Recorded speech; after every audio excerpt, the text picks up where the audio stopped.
मंगल लक्ष्मी में कहानी ने ऐसा मोड़ लिया है जिसने दर्शकों को हिलाकर रख दिया है। सौम्या का झूठा एक्सीडेंट अब खुद उसके लिए जाल बन चुका है, क्योंकि मंगल ने उसके सारे झूठ को सरेआम बेनकाब कर दिया है।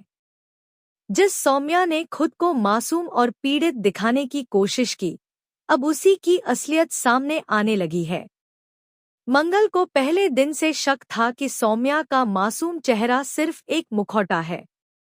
वो जानती थी कि सौम्या की हर मुस्कान, हर आंसू और हर दर्द के पीछे कोई न कोई चाल जरूर छिपी है। आखिरकार जब मौका मिला तो मंगल ने बिना किसी डर के उसके सारे झूठ का पर्दाफाश कर दिया। सौम्या के झूठे एक्सीडेंट की सच्चाई जब सामने आई तो पूरा घर दंग रह गया। सौम्या अब डर के साए में जी रही है। उसका मिसकैरेज भी अब शक के घेरे में है। वो बार बार मंगल पर इल्जाम लगाती है कि उसी की वजह से उसकी जिंदगी बर्बाद हुई, लेकिन मंगल शांत नहीं बैठी। उसने सौम्या से कहा, तुम्हारे झूठे आंसू मुझ पर असर नहीं करते। मैंने तुम्हारा हर नाटक देख लिया है। तुमने खुद को खतरे में डालकर सबको मुझसे खिलाफ करने की कोशिश की, लेकिन अब तुम्हारा हर झूठ सबके सामने आएगा। सौम्या कुछ नहीं कह पाती। उसकी आंखों में डर साफ झलकता है, क्योंकि उसे पता है कि अब उसकी सच्चाई छिपी नहीं रह सकती। वहीं दूसरी तरफ घर में एक और बड़ा तूफान खड़ा हो गया है। करण का भाई गब्बी, जो अब तक शांत और मासूम बनने का नाटक करता था, उसने अपनी असलियत दिखा दी है।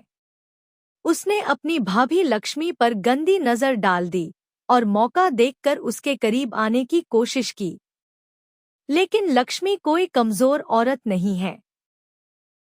उसने गब्बी को उसकी औकात दिखा दी। बेल्ट उठाकर उसने सरेआम उसकी जमकर पिटाई कर दी। लक्ष्मी की आंखों में अब डर नहीं था, बस गुस्सा और अपमान की आग जल रही थी। वो गब्बी को खींचकर लिविंग रूम में ले आई, जहां घर के बाकी लोग मौजूद थे। बरखा, करण की मां और दूसरे सदस्य यह सब देखकर हैरान रह गए। लेकिन किसी ने भी लक्ष्मी की बात पर भरोसा नहीं किया। उन्हें यकीन ही नहीं हुआ कि घर का बेटा ऐसी हरकत कर सकता है। सबका गुस्सा लक्ष्मी पर फूट पड़ा। बरखा ने तो यहाँ तक कह दिया कि लक्ष्मी ने घर की इज्जत मिट्टी में मिला दी है।